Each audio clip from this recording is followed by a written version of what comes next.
YouTube, how's it going? The Goat House is back with more NFL player rankings for the upcoming 2021 season. Linebackers today, ranking the top 32 NFL linebackers. Some good ones left out, of course. Some really good players here in today's era. You love to see it. And we got corners and safeties next. We did all the offensive positions. We covered the D-line, the edge rushers. So, yeah, check all that out. Join us for all that content we got on the channel and the content to come here. So smash that like button. Follow us on Twitter. Link in the description and comments for anything you need. Here is our Twitter. Little sneak peeks of videos every day. Just always talking sports and posting polls. So keeping you guys involved. Updates on the NFL as well when there's news. But here we go. 32, we got Dre Greenlaw of the 49ers. A young linebacker that kind of excelled out of nowhere right away a few years ago, and he's continuing to get better. We saw they had Kwon Alexander, who the 49ers liked, but they were able to move on from him because they just like really playing two off-the-ball linebackers majority of snaps, and they were able to move on from Kwon Alexander with his price tag and his injury concern because of a guy like Drake Greenlaw. Bernardrick McKinney comes in at 31, inside linebacker, going from the Texans to the Dolphins. So now they get more of your true inside linebacker, the Dolphins, that is. They kind of had a bunch of hybrid players playing everywhere, and they're going to roll with McKinney and Baker there, so that it's going to look more like a traditional 4-3. They'll definitely give some more looks, but I do like the addition there. Patrick Queen, a very solid young inside linebacker for the Baltimore Ravens in a 3-4. We're going to see him blitz even more. He was blitzing quite a bit already and making big-time plays. You know, the Ravens defense, they blitz the inside linebackers. They drop the edge rushers in coverage.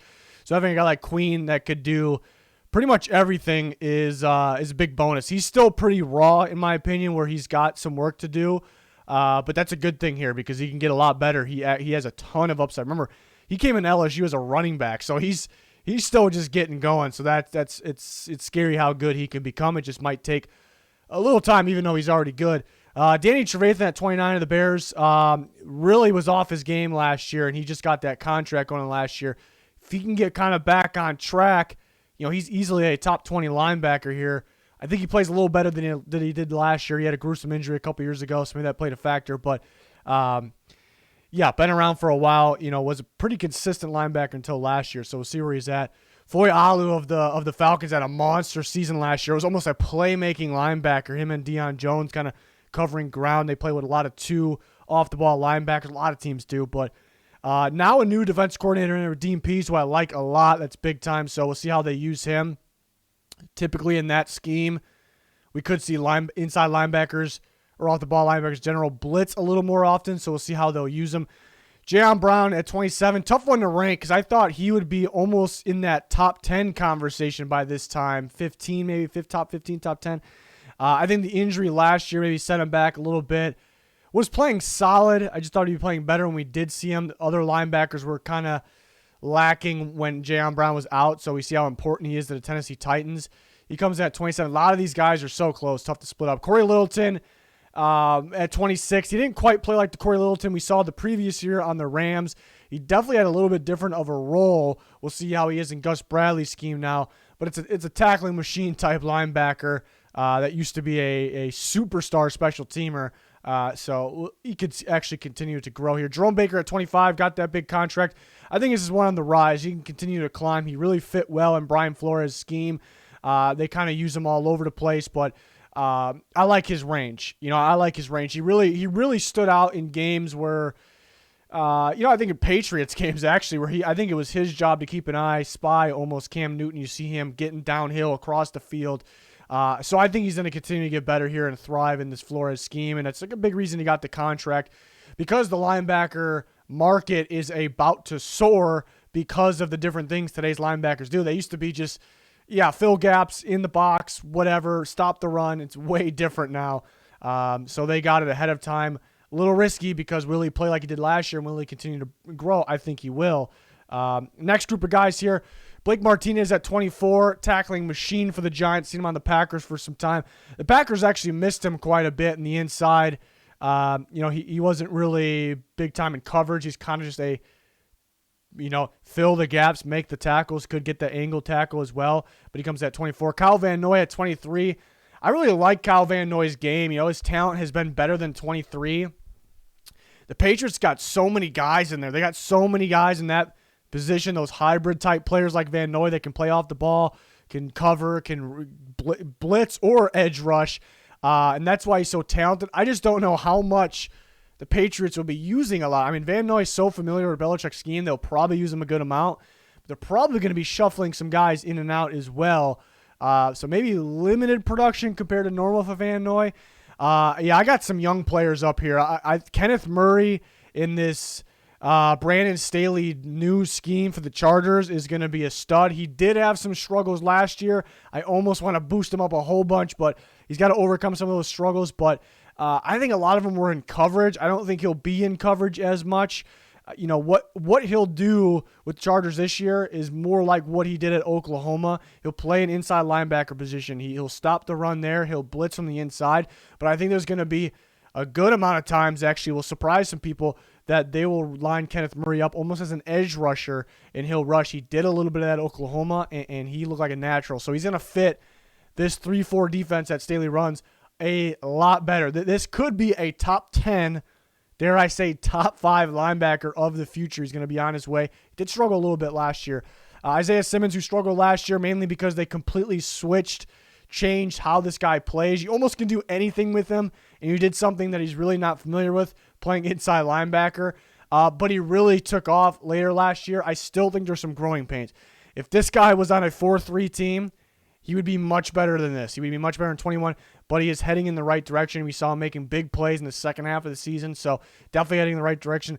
Shaq Thompson at 20, I thought played a pretty solid role for the Panthers last year. That defense wasn't supposed to be as good as it was, but a leader like Thompson, I think, assisted in that, but players like Chin, Brian Burns as well. But Shaq Thompson's really got to hold it down. The linebacker unit's not really the best on paper. Chin kind of going back and forth, almost playing a safety, playing in the box, almost like a linebacker, but Thompson's always in there holding it down. I got a rookie at 19.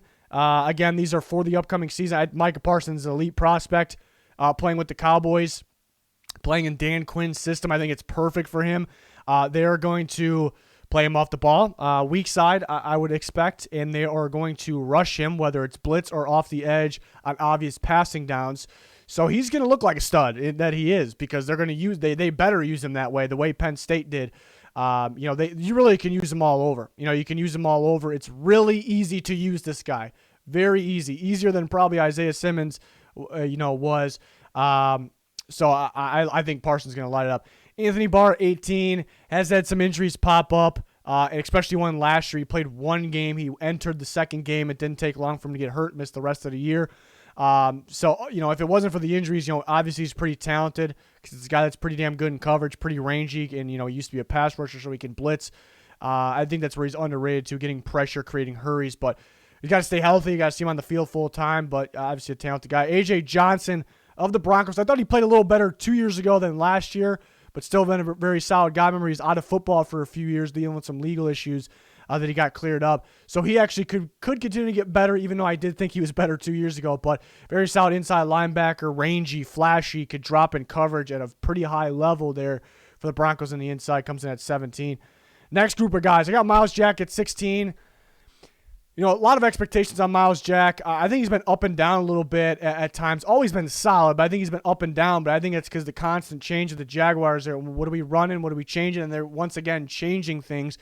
We've seen him play almost a 3-4 inside at one point, even 4-3 inside. I did not like that. I view him as an outside linebacker.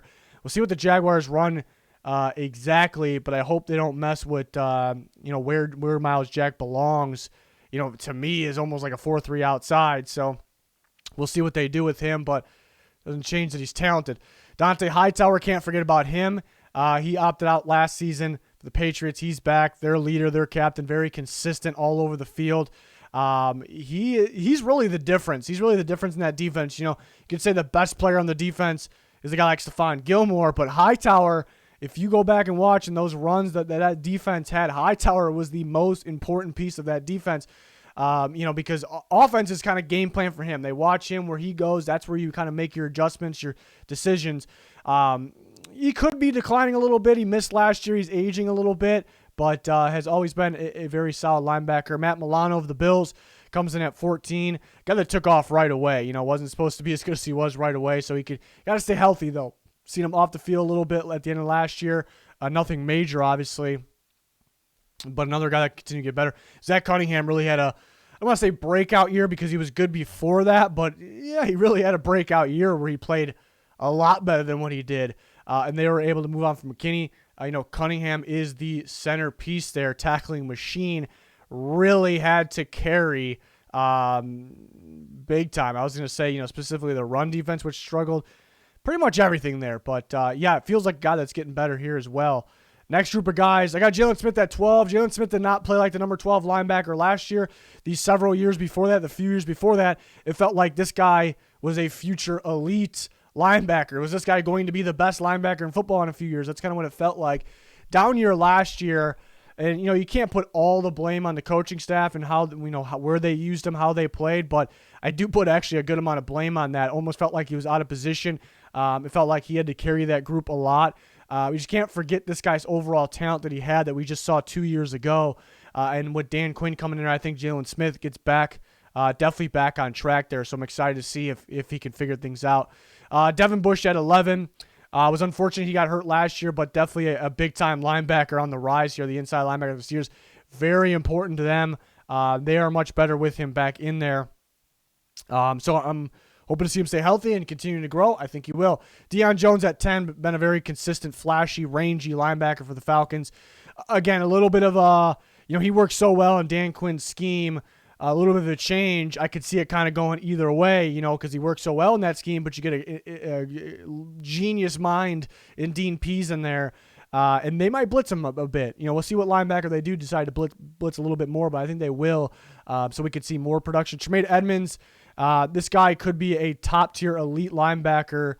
He could play like it this year. He really could because, I love this guy at Virginia Tech, but he was a raw prospect. It was going to take time for him to get to be a top 10 linebacker. I think he's already there, and he's going to continue to grow. Maybe the most upside up there for most upside out of some of these guys in the top. Next group of guys, got Roquan Smith, who really, another one, I don't want to say he broke out because he was already good, but he took off last year for sure.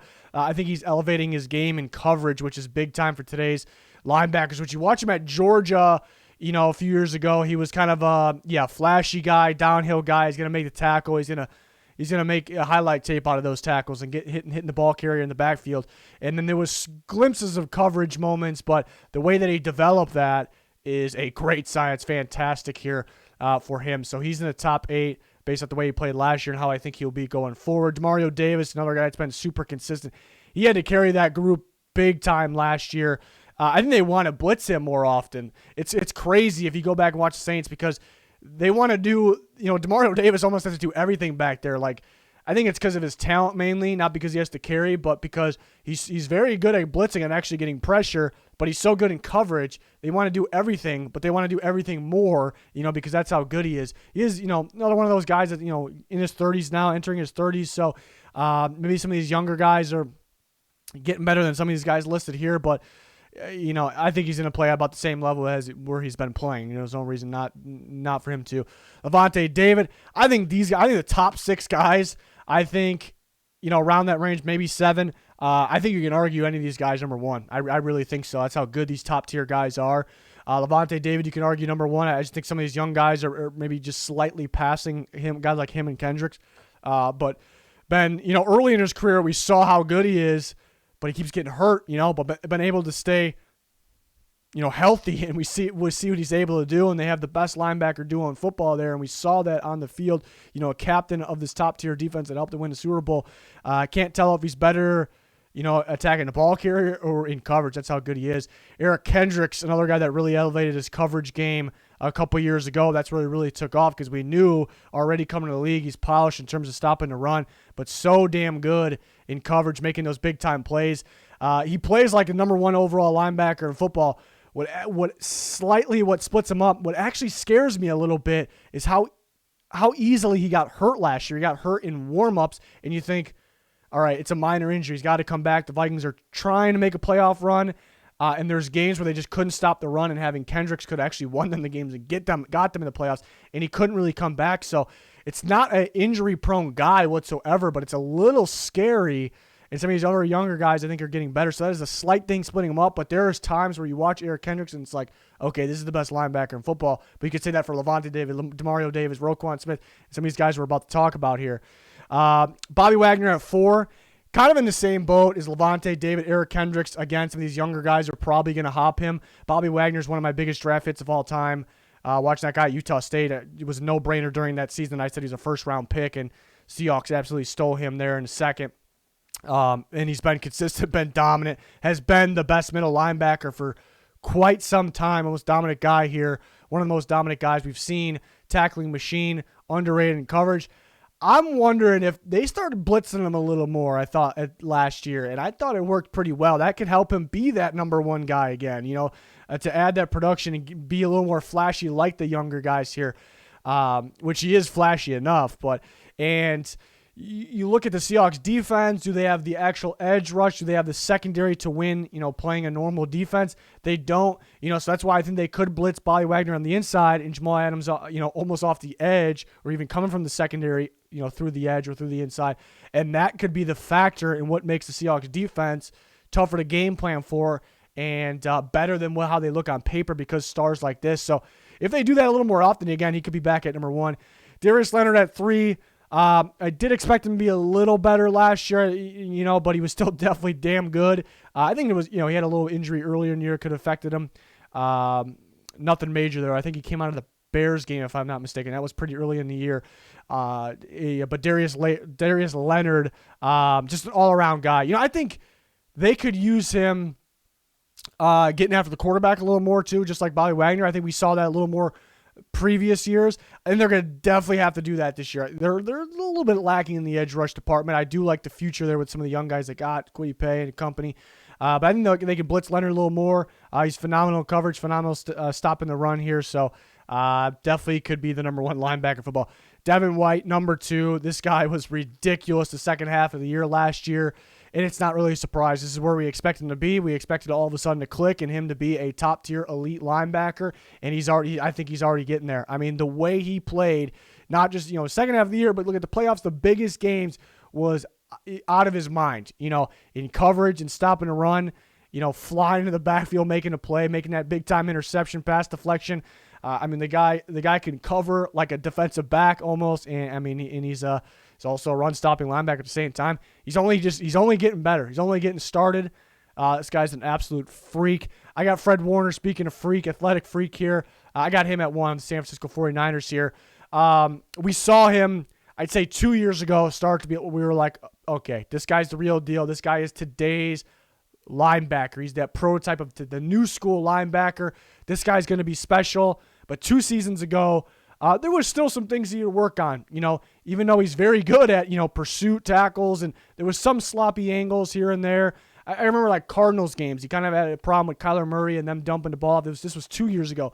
And that was kind of my only flaws for a top-tier linebacker and how he can clean that up to be the best. I thought he cleaned that up. This past year, this last year we saw him play. And he's still a young linebacker getting better. He got to cover a lot of ground for that 49ers, the middle of the field there, that linebacker section there too. So another guy that's, just like Devin White, Darius Leonard, these guys are only getting better. So again, there's really, 6, 7, 8 guys that you could argue number 1. Again, I like, guys know I love Tremaine Edmonds too. I think it's only a matter of time until he's playing, like he breaks out like Devin White, even though he's already been playing good, where Tremaine Edmonds could be the best linebacker in football because that was a raw prospect of Virginia Tech, and he's already playing very well. So it's just a matter of time. And I thought, if it was 3 years ago, if I would have predicted 3 years forward, I probably would have told you JAYLON Smith's about to be the best linebacker in football in 3 years from now. We'll say 3 years ago I said that.